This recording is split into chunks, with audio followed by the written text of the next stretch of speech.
should come up. There we go. So anyone looking to, okay, so we're recording and you can go back and watch all of our programs either on our website or our YouTube channel. I encourage you to take a peek at some of those. So let me start by asking this question. Is anyone, and you can all unmute your mic at this point, but please be respectful of everybody. Try not to over talk each other. You can raise your hand. I'll try my best to facilitate this. Raise your emoji hand when you do have something to say. But I want to start by asking, is anyone here looking to cancel their subscription to 2025? Anybody? Anybody care? Anybody have an idea for a topic that you would like us to discuss? I'm going to guess we're going to get to Trump soon enough, but before we get to Trump and the administration, is there something other than that you would like to consider for our esteemed remarks? Pithy I would or like other? to talk about anything but Trump, if that's Well, go ahead. possible. What you got? What have I got? You know, I've been noodling on what I want to talk about because Fred and I were talking last night when we were walking.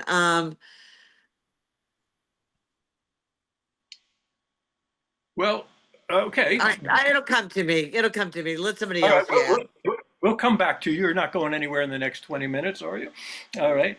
Well, let me ask this question, and this is relative to the power of belief versus the power of knowledge. Which do you think has more clout in terms of an individual trying to get through life their best possible way? Depends who you are, right?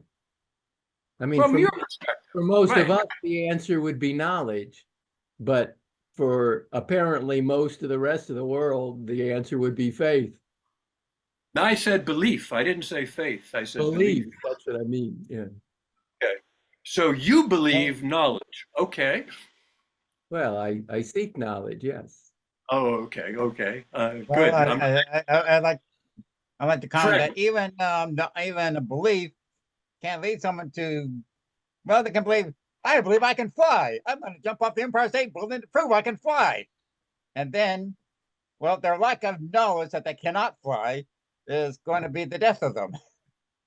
Because belief can only get you so far. Not in high enough numbers, though. That's what I think. There's a couple of Darwin Awards for people that have tried that. Yeah, yep, there sure are. Other comments relative to belief versus knowledge? Because you can make a strong argument that belief is very powerful. Well, David, it also has impact on the belief that vaccines are deadly. Vaccines are no good. And well, we're seeing an impact on that and the resurgence of measles. All right. Isaac, you've got your emoji hand up, and then we'll go to David Schwambert. I would say belief is what you want things to be. Knowledge is what things are. And unfortunately, it's not only religious people, unless we call people who are scholars in academia religious, who are infected by that. Right. A lot of hypotheses begin with a belief. Even in science, you have to have some sense of, well, maybe this is viable. And that can be under some sort of a belief system. And then you go out and you test whether or not your belief, your hypothesis can be proven, or I should say disproven. Now, somebody has a tremendous feedback. I don't know who it is. I'm going to guess it's Holdy. Where's Holdy? No, it's not you. Muted. You're muted. You're right. I don't know who that is. Okay, but now it's stopped, whoever it is. Right. So science even has a belief system in scientific method. Yeah, but I think that's a misstatement of when people say science is just as much belief as religion. I think that's ridiculous. We believe science. You believe in a methodology, but but it's not based on anything else. I mean, you trust experimentation, you trust seeking facts. But But it, if it, no it, facts, but the all of hypothesis. all of those things, what I was trying to say is begins with somebody who has a belief in something that they then set out to test. But it begins with Yes, belief. if I Am I may. wrong? It's a question. It begins with a question. Why? Right? I'm not sure it's a belief. A belief means that you think something is true without any evidence. Let's So I don't see how science could ever be defined as a belief, because science doesn't do anything without evidence. maybe I'm not making myself clear because Yeah, I'm but not I suggesting. think I think there is a clear distinction in what Lance is saying. When you, I think your use of science, true scientists do start off with the question. It's not necessary. I get Lance's point. I think he's I understand dead his point. on. But let's remember that I asked the difference between belief versus knowledge, not science. Let's go to David and then we'll go back to Isaac. Okay, what I was going to point out, and we're already seeing the problem here, is whenever there's a discussion like this, we always assume that when you use a term like belief, that every time you use it, every context you use it in, you mean the same thing. And actually, there are a dozen different ways we use the word belief or believe in. And sometimes we mean one thing, sometimes we mean another, but since we're using the same word, we get confused. So believe in, if somebody is having a discussion about abortion rights and they'll ask, do you believe in abortion? I don't believe in abortion. I believe that abortion should be legal and safe and that women have a right to abortion. I don't believe in it, but we use the word that way, and then somebody else can take it and twist it around and make it into a metaphysical thing. Or what do I believe in? Well, I believe in my wife. That's something that, I have an experience with, that I totally trust her. I totally expect her to act in certain ways towards me, etc. I Based on don't believe evidence. in, pardon?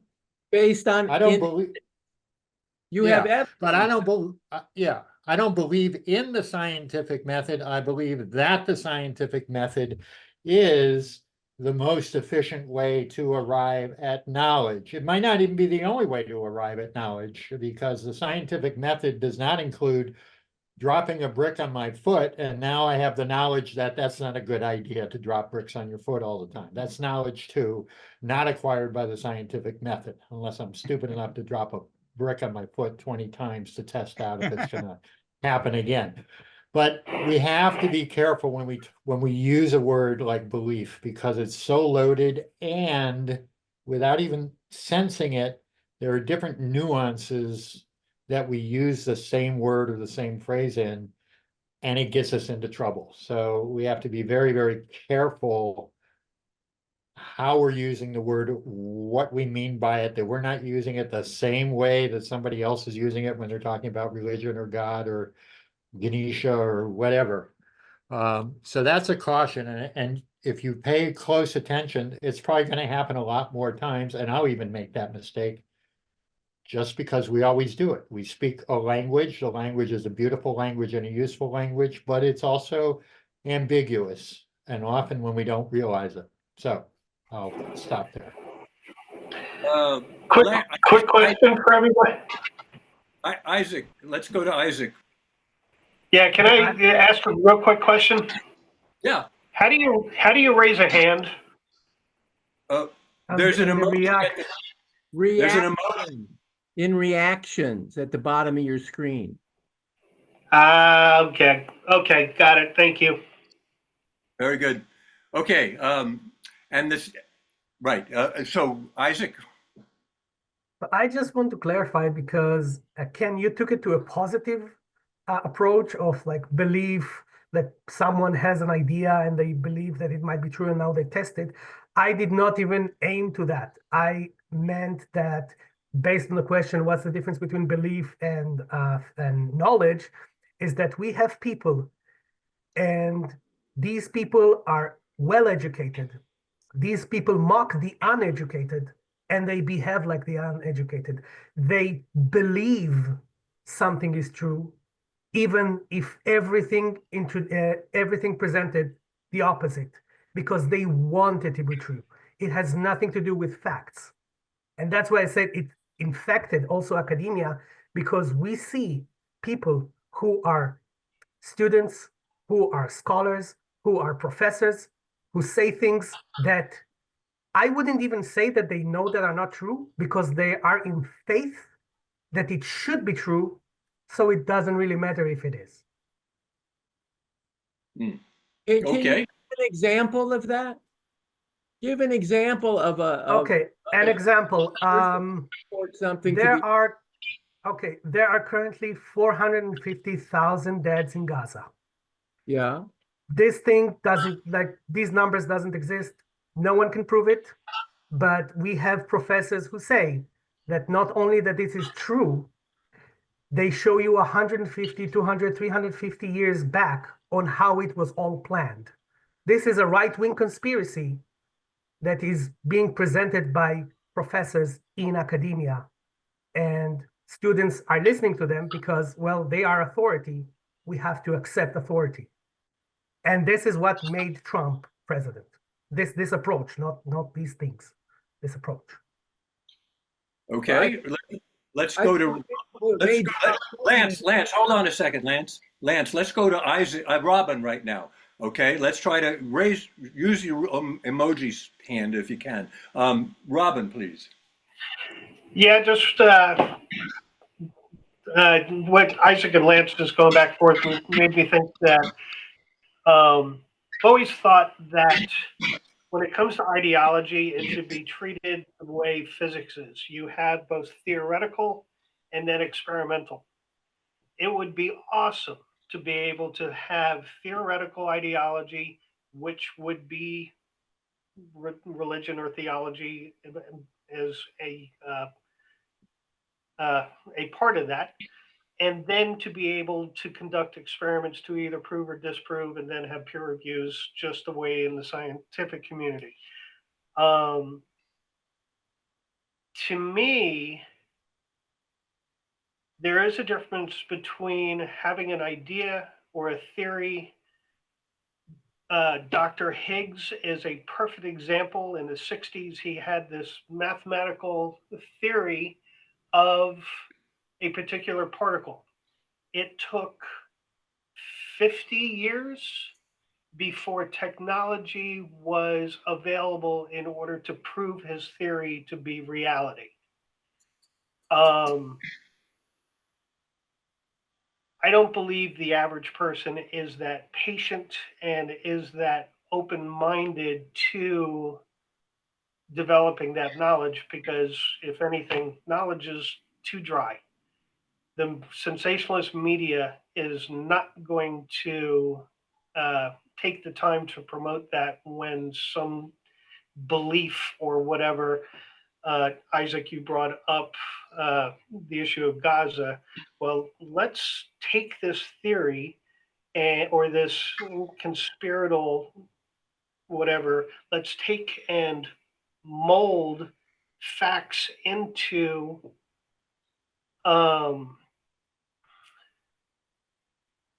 in such a way that it'll work for us, and then we'll use that as propaganda in order to, if anything, gain followers, including people strapping on C4 vests and so on and so forth. One warning to the group: I do tend to go off on tangents and ramble, so please cut me off when you can. All right. Consider yourself cut off right now. Thank you, Robert. Let's go to Lance. Lance, you also have a lot to say. And what you wanted to respond to Isaac, I think? Yeah, it just seems to me that the reason that America has gotten Trump is because of this notion that beliefs are as important as facts. That's why every argument I've seen, I always say the elephant in the room is Christianity, because as soon as you started looking at Christianity as fact rather than belief, then everything became fact. So that lies, belief in something that's not true is simply a lie. And there are so many lies that put the Nazis in power in America, just like those lies that put the Nazis in power in Germany. This is Ken has brought up a very important issue, I think, by bringing up this notion of belief and making a clear distinction between knowing something based on evidence and belief based on opinion. Right? There are people eating animals in rural Ohio, and again, the head Nazi said that, and they followed along. Right? It's a complete lie. All the evidence has debunked it, and yet the American people elected this liar president of the United States. So I think the point that Ken brought up and that Isaac was talking about, this notion of belief, is very important. Once you can believe in an ancient guy who was born to a virgin and rose to heaven, you can believe fucking anything. And this is the problem, I think. Right. Yeah. Well, you said animals, but I think you meant dogs and cats, because people are eating animals all across America. Huldy. He said they ate geese as well. Remember? Dogs, cats, geese. Yeah. Yeah. Right. Okay. Huldy. Come here. Huldy. Can you hear me, Huldy? I can't hear you. Can? I can't hear her. Right. Huldy, we are not hearing you. Let's see if we can. Are you? Okay. Maybe the mic isn't on. In front of her, the mic. I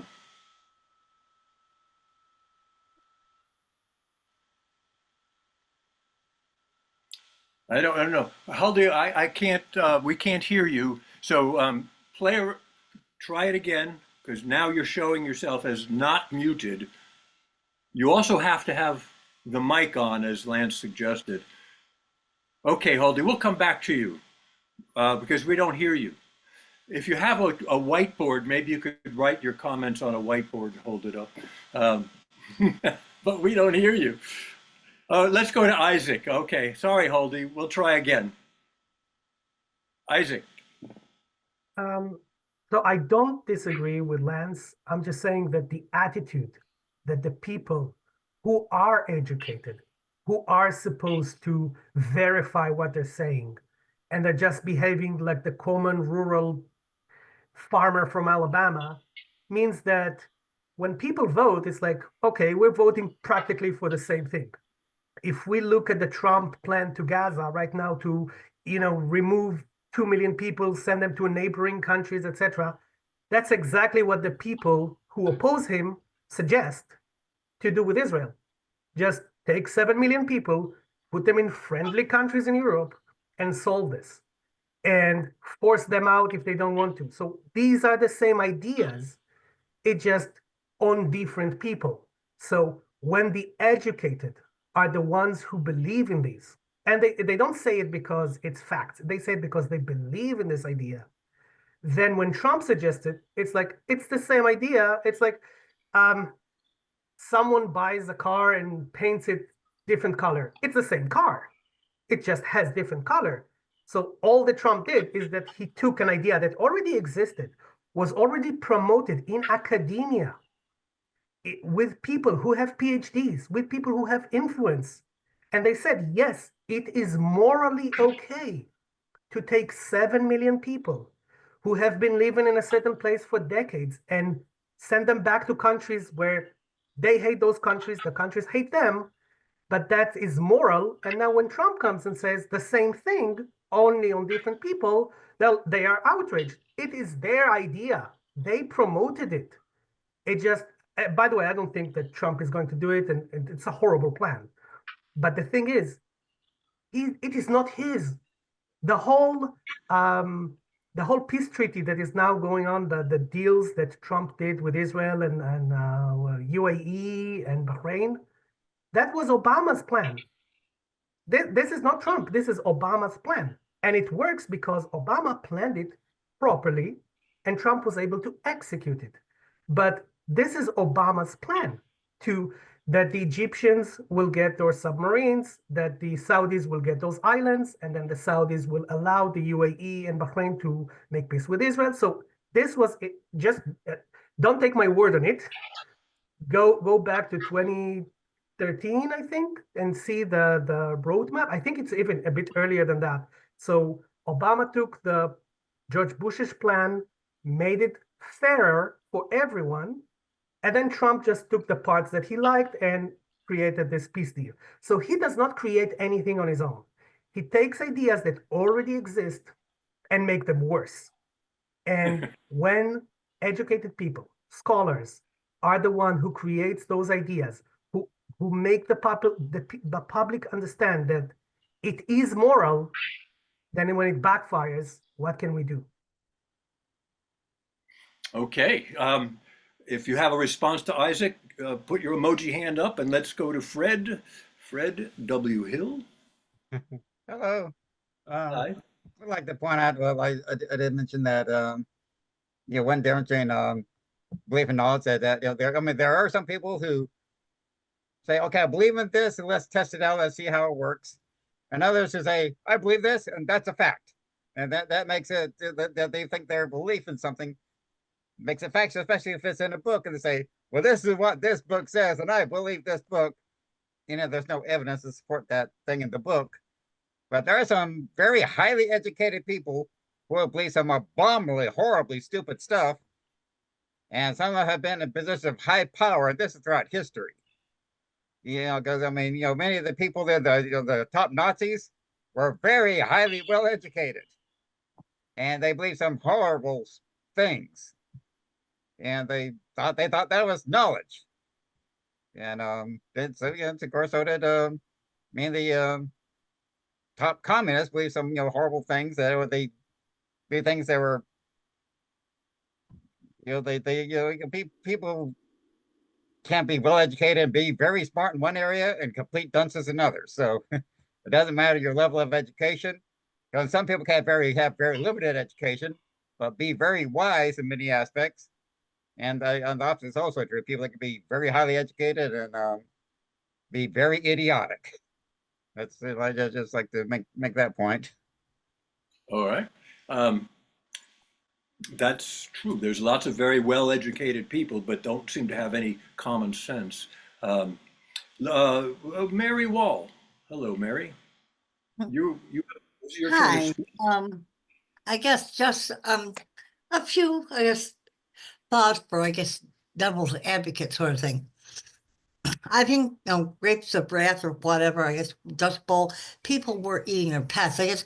I've heard that basically Native Americans, you see dogs, and that basically, even this day and age, there's been groups of people that have gone to, Asia to more or less rescue dogs from meat you. So I have thought about and basically the Hindis coming to the United States and doing away with the cattle industry. So just food for thought, so to speak. Okay, very good. Thanks, Mary, for your comments. You can open up any kind of conversation you want. You don't have to follow this thread. You can make a non sequitur. You can jump to another topic just like that. If you have another topic you would like to consider, let's hear it. In the meantime, not hearing anything, I would like to suggest the word incredulity. And it has been my perception that there are basically in this country now, there's a great divide between the current administration and those that put him there and the rest of us. And the rest of us have become really good at displaying incredulity. They are excellent at going online, social media, and shaking their online fist to the world saying, this, can you believe what's going on? I cannot believe it. And they'll put their hands on their hips and nose in the air and tap their feet and say, wag their finger and say, I cannot believe he did this. When we've been talking about this guy for almost since 2015. And the same rhetoric from this side is continuing.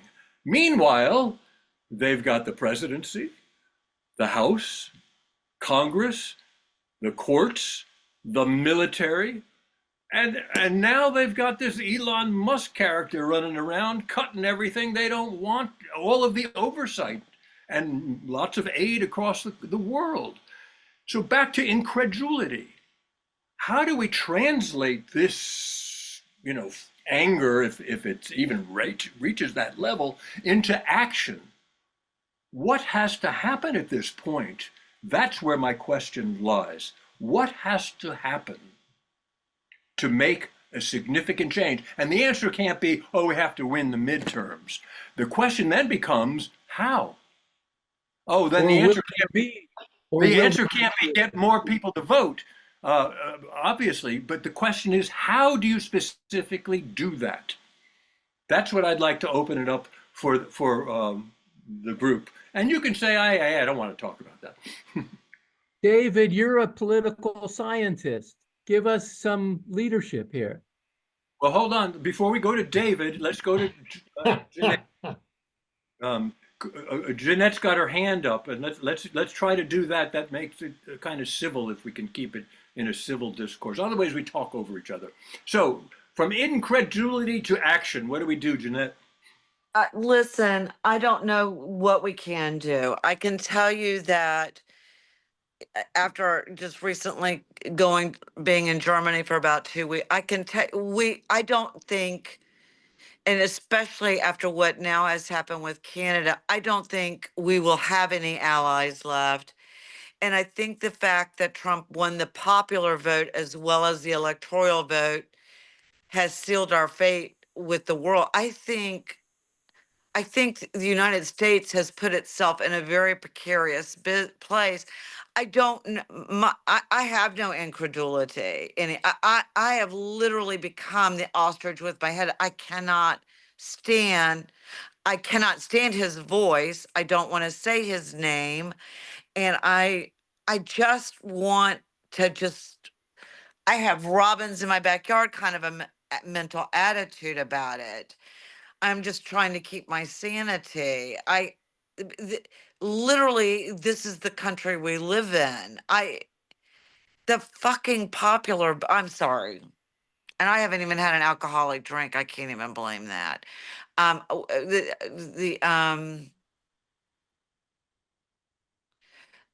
This is the country we live in, folks. It just is. Okay, all right. So, short of putting your head in the sand and saying, I don't know what to do, what can we do? That's where the question is. Maybe you've gotten past incredulity, but that's been my observation, that people are incredulous. Hey, I can't believe he did this. But here we are. What are we going to do, Dr. Schwamberd? So it's suddenly on me all of a sudden. All right. Of course, I have the answers. But part of it goes back. I'm going to step back, and I'm going to try not to be partisan and ideological, even though I have a lot of very strong opinions. And one of the things I've said before in forums like these, if you go back to the first time Trump got elected, one of the things that I think people forget is that whole election in 2016 was a vote against the establishment. It was a vote against the Republican establishment, and it was a vote against the Democratic establishment. It was a vote against the Republican establishment. If you remember in the primaries, going into the primaries in the summer on the Republican side, it was a fact. Here we have another one of those facts that aren't a fact. It was a fact, as far as everybody was concerned, that Jeb Bush was going to be the Republican nominee. It was a fact. I mean, it was clear. I mean, we're just going through the motions, having a debate. Jeb Bush was the first one out. And one after another, all of the establishment Republicans got pushed out and pushed to the side, and Trump remained. And on the Democratic side, you had Bernie Sanders, who was making a very strong showing and led to all sorts of machinations inside of the Democratic Party to keep him out. But the fact that he was so strong showed that there was also a lack of interest in the Democratic establishment. And nobody asked the question, why is everybody so incredulous about the establishment, whether they're Democrats or Democrats or Republicans?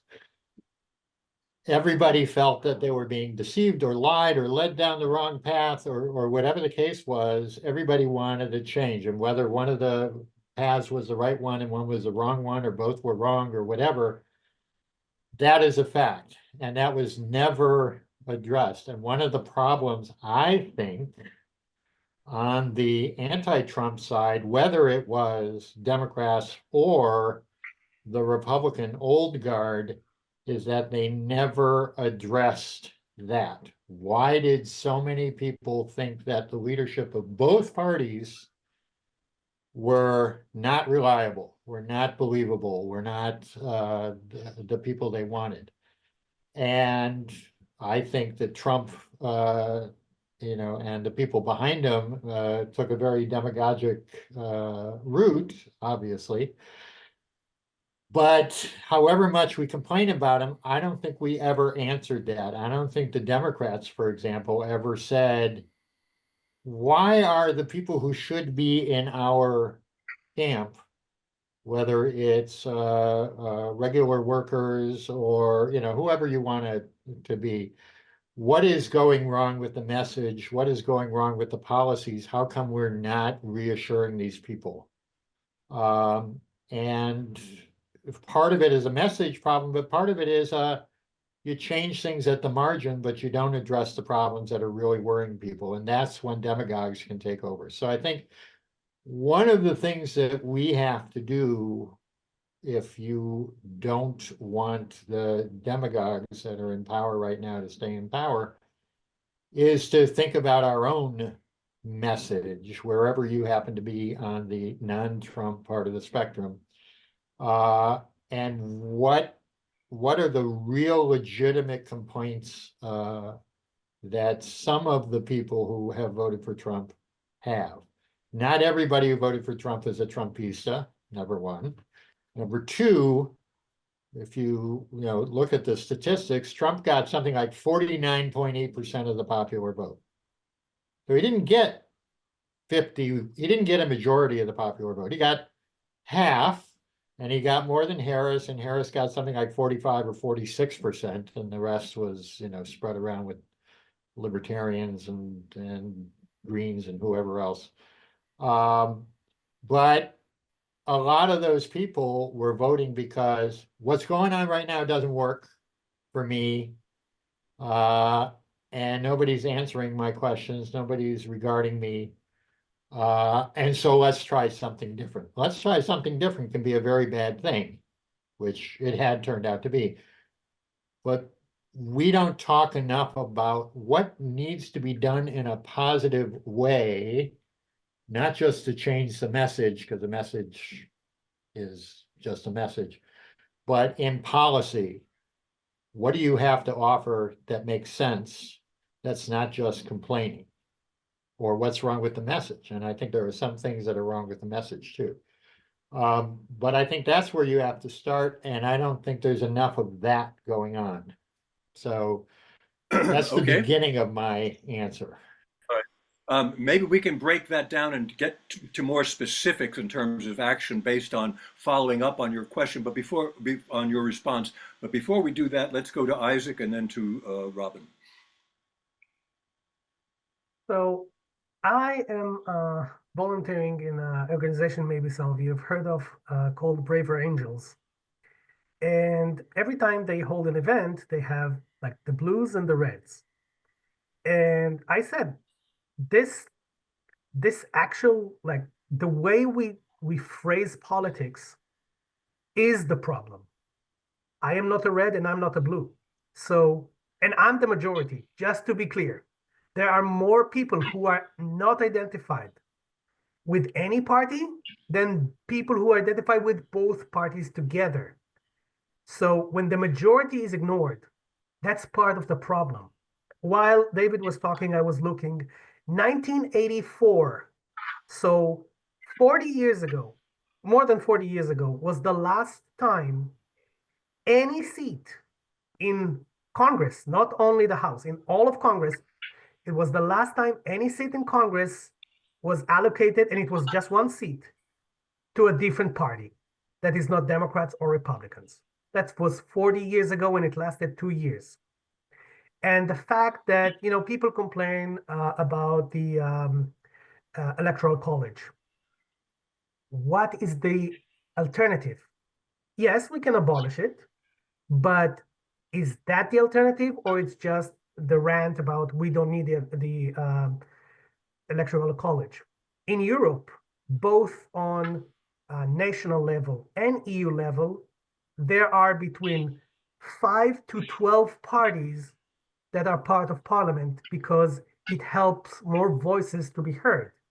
Now, here, I cannot, even if I want to, I cannot be a Republican because I don't accept the divinity of Jesus, and I'm okay with abortions.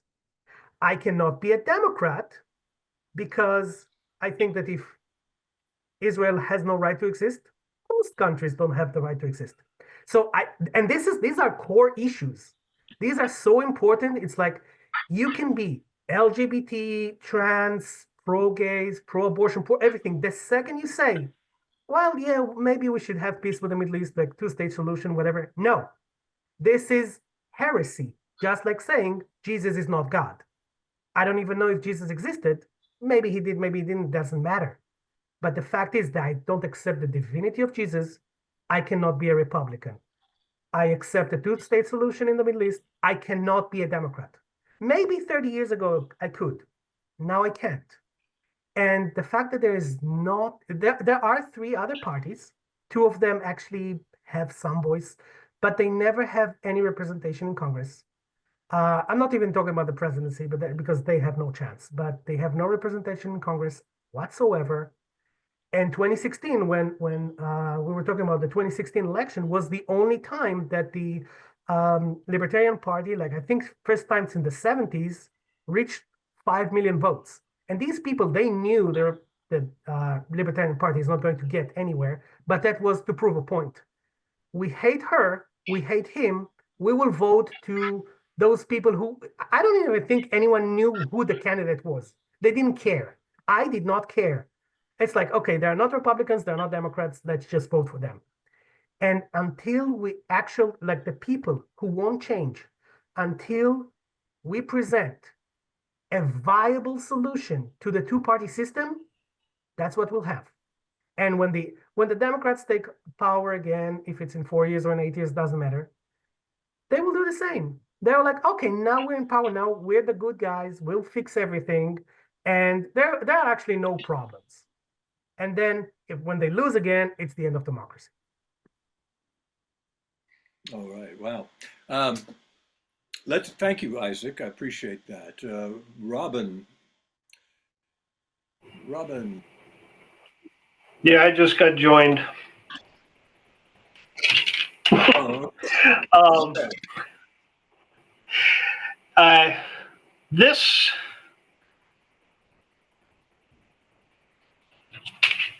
targeting what David was saying and out to everybody, but I really thought that Kamala Harris campaign shot itself in the foot when they started bringing on the establishment, especially the Clintons, because that's where people really just said, we got, the whole Hillary thing back 2012 and 2016.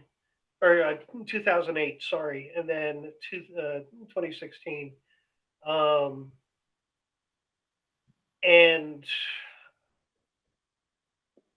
I think one of the big illustrations, the average person and me as well, we're looking at cost of living, um, rent and mortgages, interest rates, price of groceries, energy costs, everything that we in this country and in this world, putting food on the table, putting gas in the car, healthcare costs. Don't even get me started when it comes to the insurance company uh, industry. Um, but one of the illustrations was, I don't know where, I think it was Wisconsin or somewhere in that area, where there was a MAGA rally and somebody, overalls, red hat, the whole thing. This older gentleman asked Trump what he was going to do in to make life more affordable, especially when it came to housing. And all Trump could do would say, "Drill, baby, drill." And people bought it hook, line, and sinker. And yes, to me, that's the reason why he got voted in. He made promises left and right about lowering costs. And within days of his inauguration, he was like, well, you know what? I really can't do anything about it. So we're going to, as Lance was saying, we're going to, just uh, take over Gaza, make it into a big real estate transaction, and uh, you know, all that matters are my fellow billionaires. Okay. I'm wondering, and then putting it back to David, do you think AOC is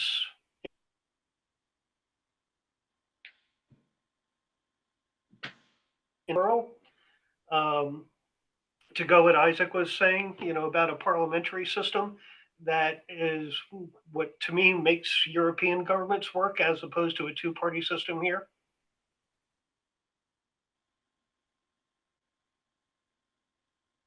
Should I answer that? Yeah, go ahead. And then You we're know, going we can talk about what kind of system is the best. Personally, if I was going to choose an existing national political system, I'd probably choose the German system, because when you vote in a national election, you have two votes.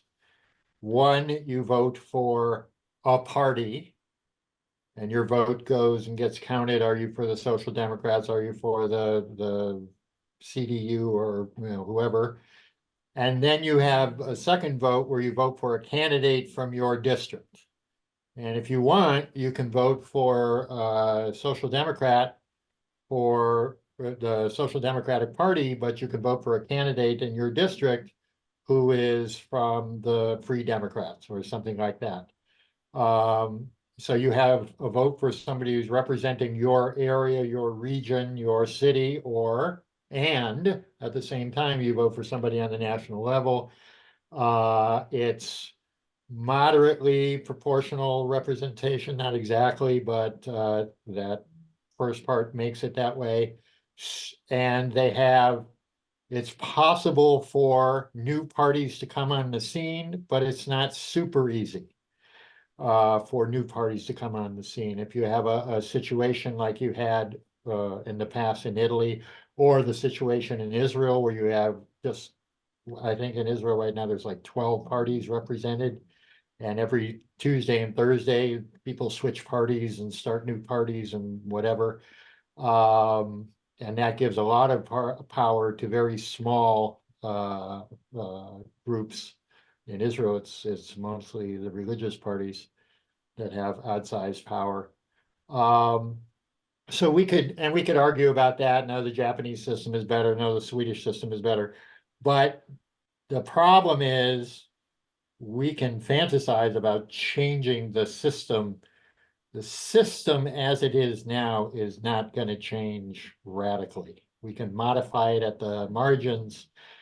We're not going to change it radically, partly because the rules for changing the system are in the hands of the people who benefit from the system as it is now. And they're not going to vote to change a system that benefits them.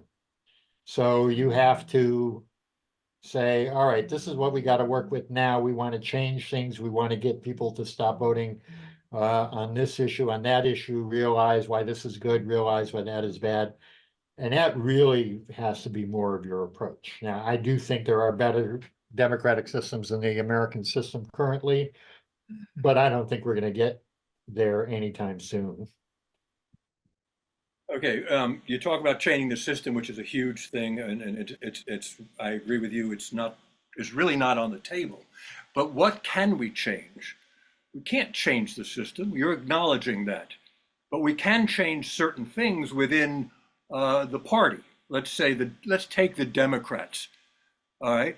If you had to, and then Mary, then we'll come to you. But if you had to tell the Democrats, and they would do what you told them to do, what would you tell them, and how would that manifest itself relative to the Democrats remodeling themselves? I have a long list of things that I would suggest to them, but I'd like to hear. To me, yeah, you and everybody, right? Okay. Well, I'll give a very short answer, and obviously this is an extraordinarily complicated thing. But for example, one of the things that the Biden administration did, which was good and necessary, had to be done, was far-reaching, et cetera, it had the wrong name because it was really the infrastructure bill, but that wasn't the official thing. But it was addressing the problem of renewing the infrastructure at the same time that it was providing jobs that were real jobs and not just service sector jobs. And it was providing infrastructure change that would enhance economic viability in certain regions, et cetera. And that's the kind of thing that is important. The average person may feel one way or another way about LGBT rights, may feel one way or another way about foreign affairs, whether it's Israel or whether it's Europe or whether it's China and the South China Sea. But what people respond to most is what affects them most. And if you change the economy, you change the conditions of employment so that people have sustainable employment. You change the conditions of the cities so that the economies grow, et cetera. That's what you have to do. But the problem with the Democrats has always been, aside from making the less important issues for most Americans into much more important issues. The other thing that they are terrible at doing is saying, well, this is why you need an infrastructure bill. This is why you have to do it, and convince people that you have to do it, and call out the people who are against it and being hypocritical about it. And I give some examples about that.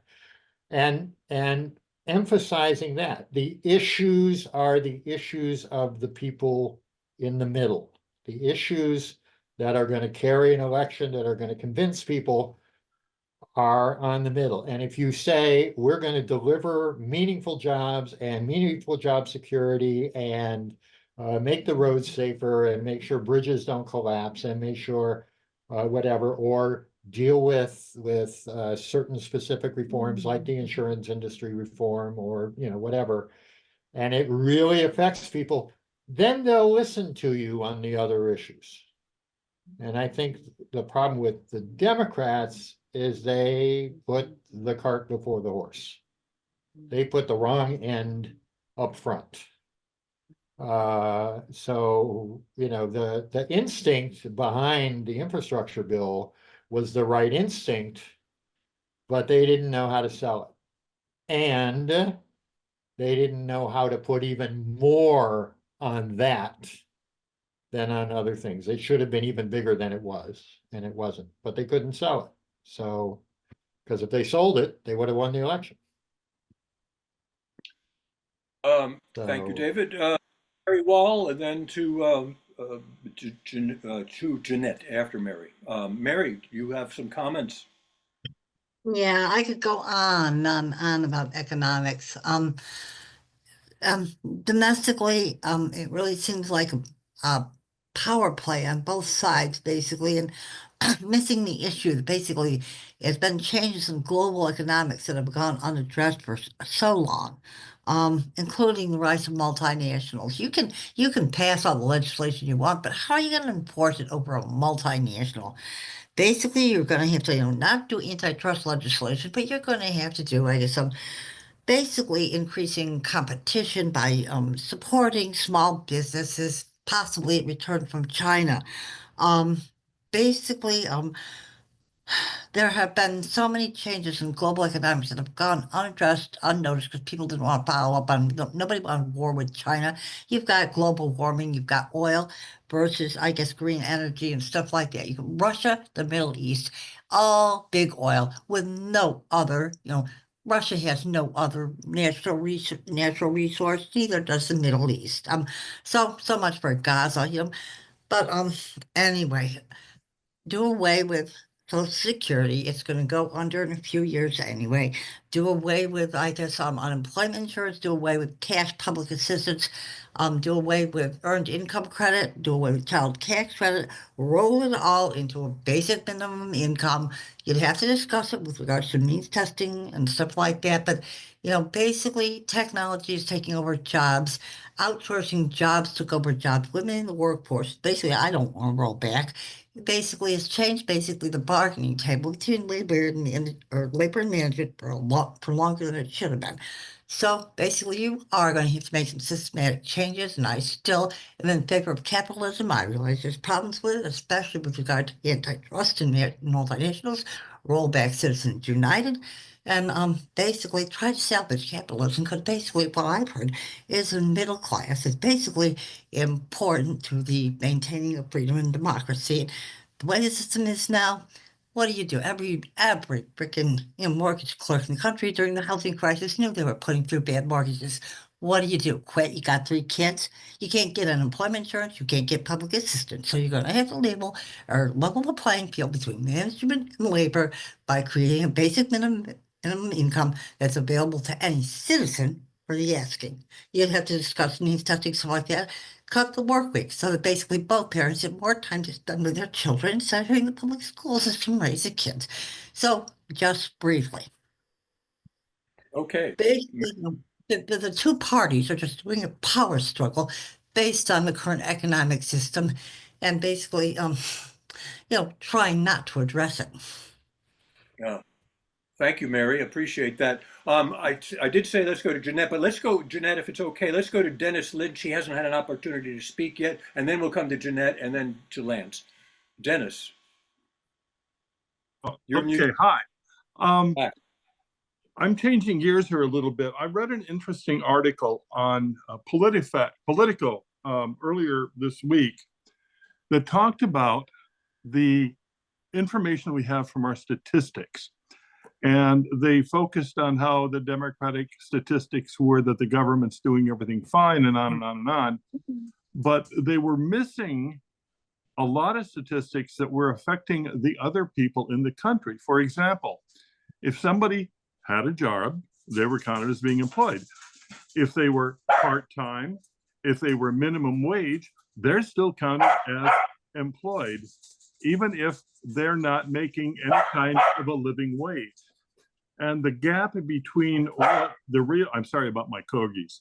The gap between what the statistics the Democrats were using, the ones which I was believing, was considerable between what was actually being experienced by the people in the country. And I'd like to see, more accurate information being distributed for us.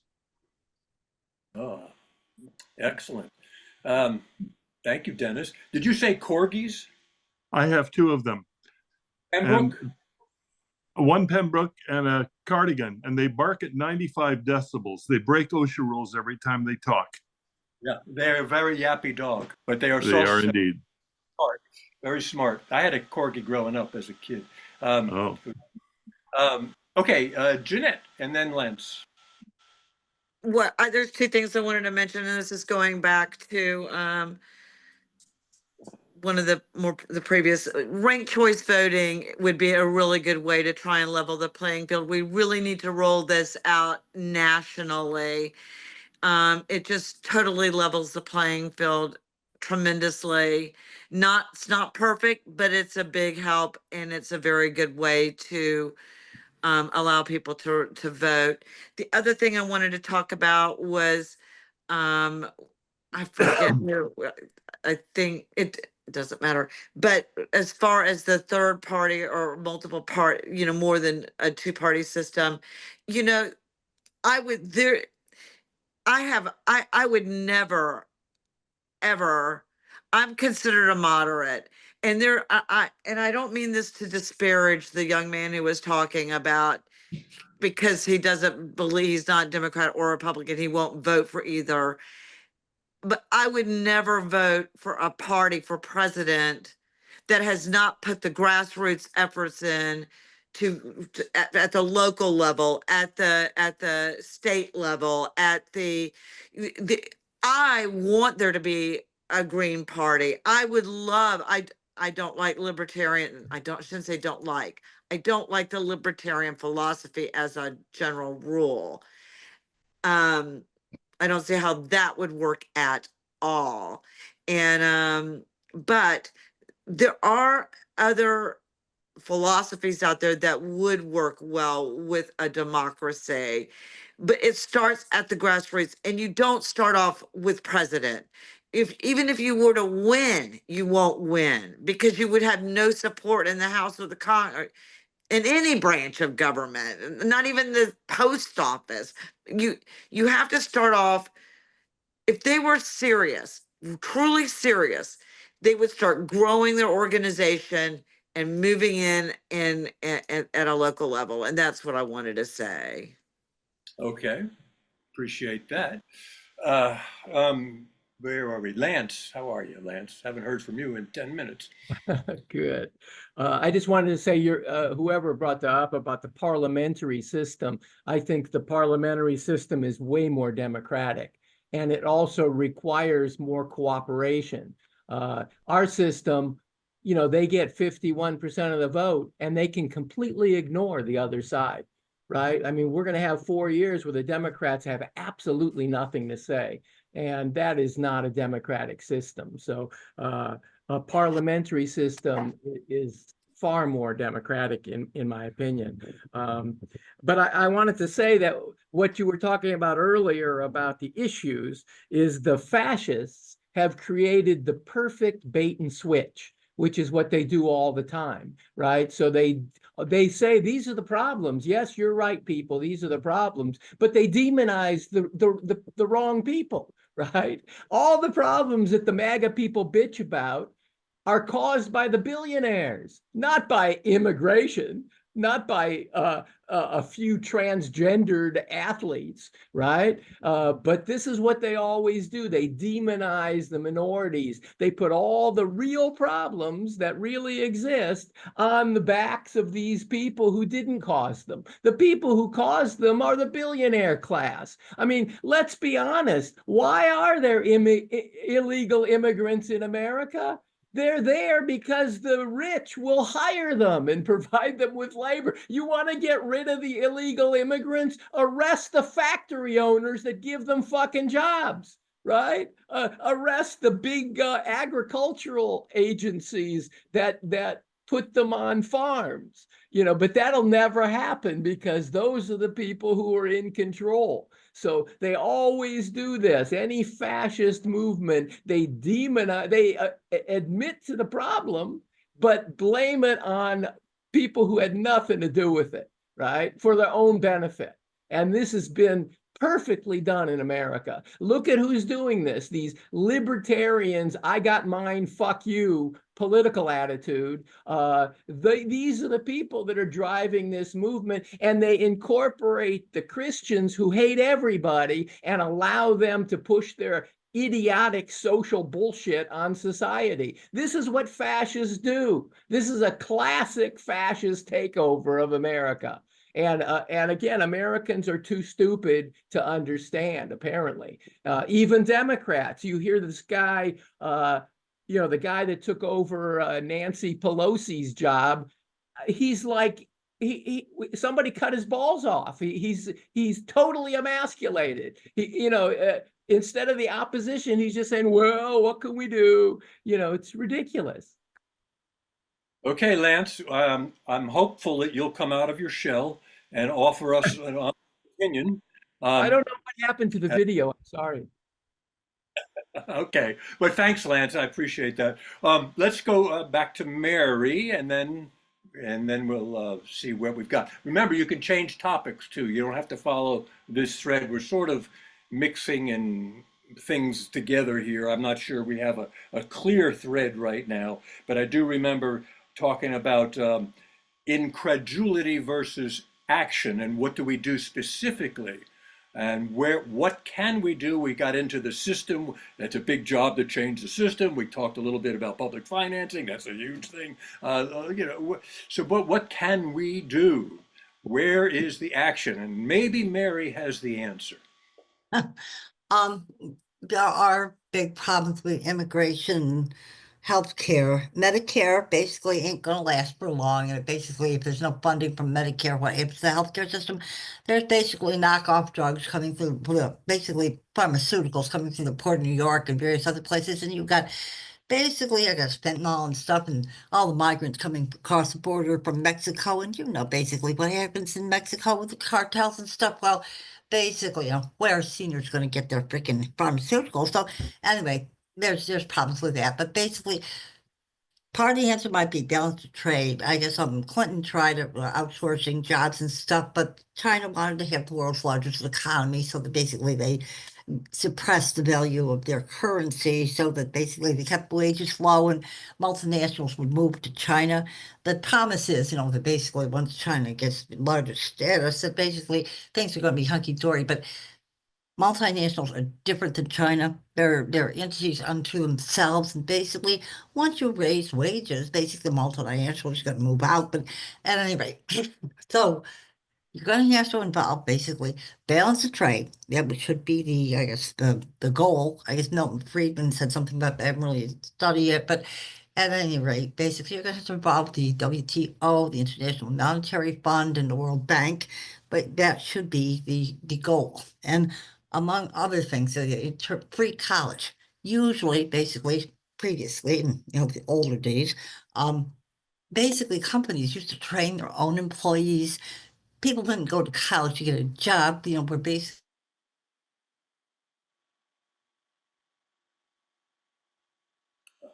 Mary, are you? I didn't catch that last piece, Mary. Are you done? Okay. Thank you, Mary. I don't know what happened to Mary, but okay. Let's go to Robin. Robin, and then Fred. Yeah, I was going to say, hopefully Mary can hear this, because she touched on it, and definitely more, Lance touched on it. But when it comes to immigration, and the future that we seem to be plummeting to, and open it up as an idea, the use of artificial intelligence and robotics. Do you think this could be a solution or a detriment to the idea of stemming illegal immigration, by transferring such workforce, whether it's agriculture, mining, factory, so on and so forth, into 100% robotics and machine-based production, if you will. Is that an open question?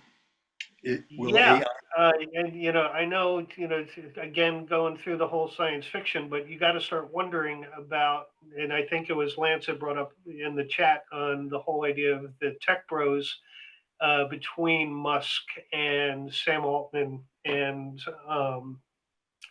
whether it's the open AI thing, but also branching into the whole idea of Boston Dynamics and the like when it comes to robotics.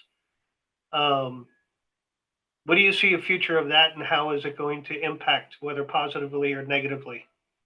You mentioned Boston Dynamics, and they're pretty far ahead of the game in terms of robots, and lots of corporations have been using robotics for many, many years. But now, with the advent of AI and the really sophisticated aspect of AI, the robots are going to become more and more dexterous and able to be more nimble and smaller and do greater things with less cost. Um, will you see them in the fields? I don't know. Maybe we will. Maybe they'll be, harvesting the crops. That's possible. We already have large farm machinery that does that. Um, but AI is going to be here whether we like it or not, and it's almost like money. It's neither good nor bad, but what you do with it. So there's good things with AI, potential devastating things with AI, from my perspective. But let's hear from other people who have. Oh, Fred, then I just I comment that some of the things with migration, some of the problems are based on, well, what we industrialized nations have been doing to the environment, environmental devastation, and as well as the drug cartels are causing so much damage to so many poor countries, and mainly where did the drug cartels get their money? Mainly from us, from Americans or industrialized nations that, oh, I want to get stoned, and oh, let's got to get this weed from somewhere, or the cocaine. But also the what's part of the horror of our current administration is the funding from science and the firing of all these people involved in all these scientific endeavors. That's going to make us a stronger nation. I mean, and also we're in a really dumbing down situation where it's becoming illegal to reference global climate change. We're supposed to pretend it doesn't exist. That's not happening because of what our current administration believes. And they're putting faith over science. That's a big part of this administration. And I just see a lot of very problematic things that are going to continue to happen even after 4 years is over. There's going to be a lot of turmoil throughout the globe. And a lot of this stuff is, someone's led us to this point, and it's, I just don't see that it's going to get better within our lifetimes, probably. I mean, I'd like to be proven wrong, but I'm increasingly pessimistic. But and also the fact that we have an idiot for our overseeing our health in this country, and we're going to likely see more pandemics, stuff that we thought we had already had, that we did have under control, but become, well, bigger problems again in the foreseeable future. But I don't have any solutions, but I just yeah. just Okay. more things to worry about. Right, I know. Well, I'm going to hold my peace on this. Isaac, you got something you want to follow up with, or something new to bring up? Actually, once you mentioned AI, I was thinking about add something, but I want to phrase it correctly. I think AI, and I'm not the only one thinking that, is overrated at the moment because I read an article, I don't remember where, because someone just posted it on Facebook, and I think it was like one of the leading journals, like Wall Street Journal or New York Post or something like that, New York Times or something like that. And there they analyzed what do we actually do with AI? And they came to the conclusion the only thing AI is good at right now is just rephrasing texts or writing codes or things that do not require any sort of creativity. They just take someone else's job and rephrase it. In some cases, make it better, but in many cases, it's just, like, so everyone, I guess, either saw the movie or the play, The Lion King. The Lion King is Hamlet. It's the plot of Hamlet with lions. So that's what AI does. It takes something, makes it relatable to whoever uses it, and that's it. And we get no ingenuity while we're losing jobs that require creativity to replace it with AI. And another issue that we have with AI in the military is that it gets, in some cases, the final decision on doing something. And I don't remember the exact quote, but if the computer cannot be held accountable, it shouldn't be allowed to have the decision to begin with. And it has like a whole debate. What part of accountability does the military have for something that AI does? And it's still an open question. You're right. So are people concerned with AI right now? I mean, there seems to be slightly different opinions as to whether we need to be concerned about AI. It's obviously going to be a huge tool for a lot of corporations and even individuals. It's a good tool, but or most people just complacent about it. Doesn't matter. Somebody wrote Lance, AI is immoral or something like that. But that's a subjective opinion. I mean, maybe it is, maybe it isn't. Maybe money is amoral if you're spending it in a way that we don't agree with. It's a tool. Thinking could be amoral, depending on what you think. So do we have any other comments, any other questions you want to raise before we close this out? We've got a few minutes left if we want to go. We haven't heard from a few people. I don't want to exclude anybody. If you want to make a comment, please do. This is your chance. Anybody? I just wanted to say amoral, not immoral.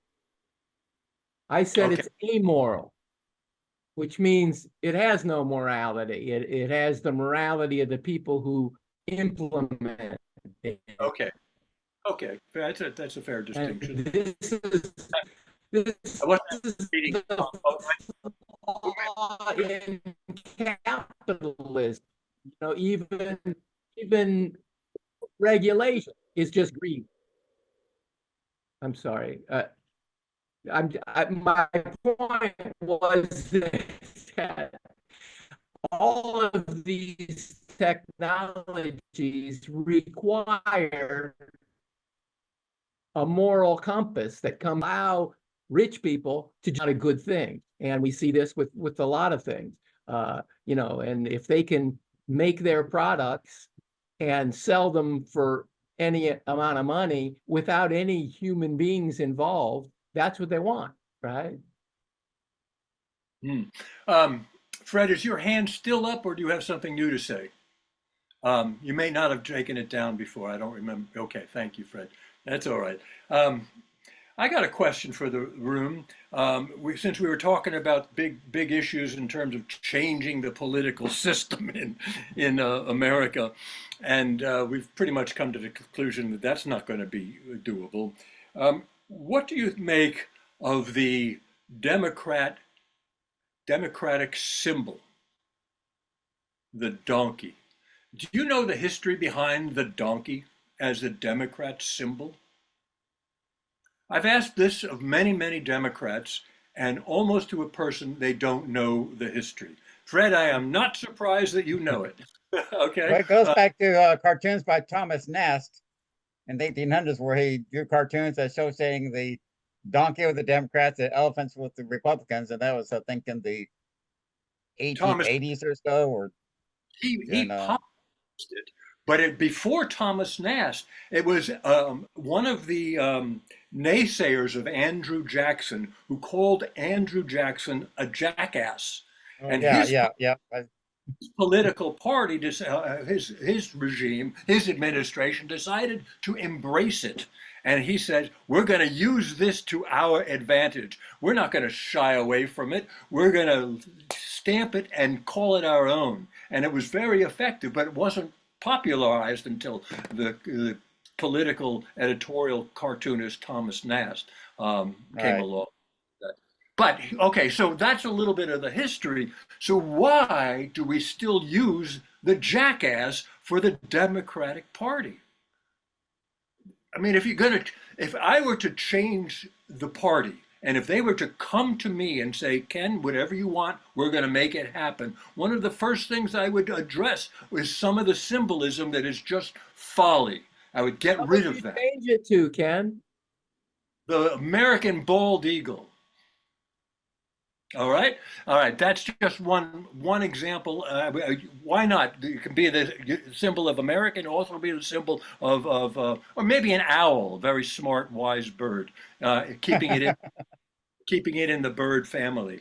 But the next thing I would do is fire every top Democratic demagogue. Get rid of them all. I would turn the whole fruit basket upside down and start with younger people. And I would start really paying attention to them, because what do they want? You know what young people want nowadays? They want to have a future in which they too can become a billionaire. They want to believe that they live in a society that offers them autonomy, in that they have their own sense of governance. They don't want to feel as if they are being governed. They want to feel like they can do it themselves. Whether or not that's true or not true, that's my perception of young people. They want to believe they can become a billionaire. That's a very powerful calling when you look at what's going on in the country today.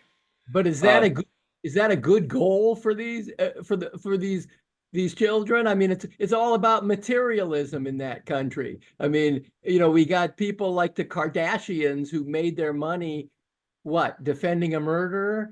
I think that's the problem. You put your finger on the problem.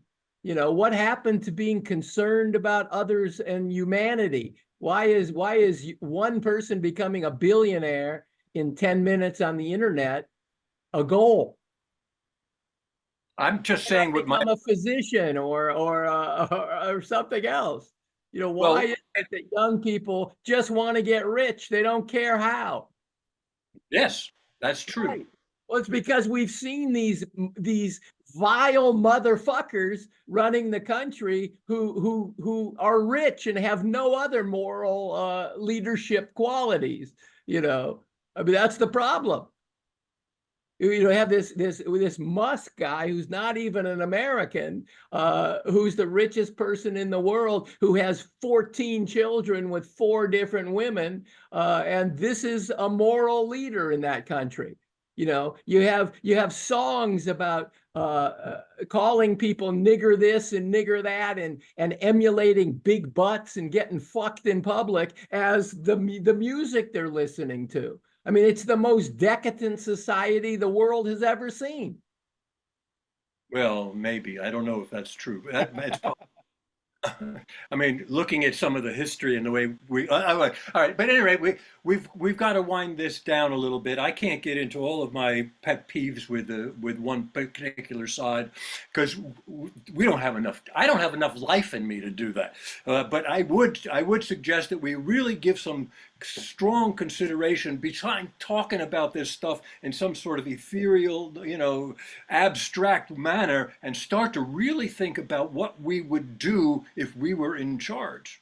And some of us have right off the top answers, and some of us go back to the same old rhetoric. And I think it's time to get away from the rhetoric, and it's long past time starting. we should have started back when these Republicans started, 40, 50, 60 years ago, slowly molding their constituencies through the school boards and through their religion. And it's worked out to be pretty effective in terms of who is in the office of the presidency right now. He was able to latch on to all of that and manipulate it. And now we've got a big problem on our hands. Okay, so on that note, I'd like to leave you with the idea that we are going to meet on Zoom. Go to our Zoom, go to our website for the Zoom information for the movie group.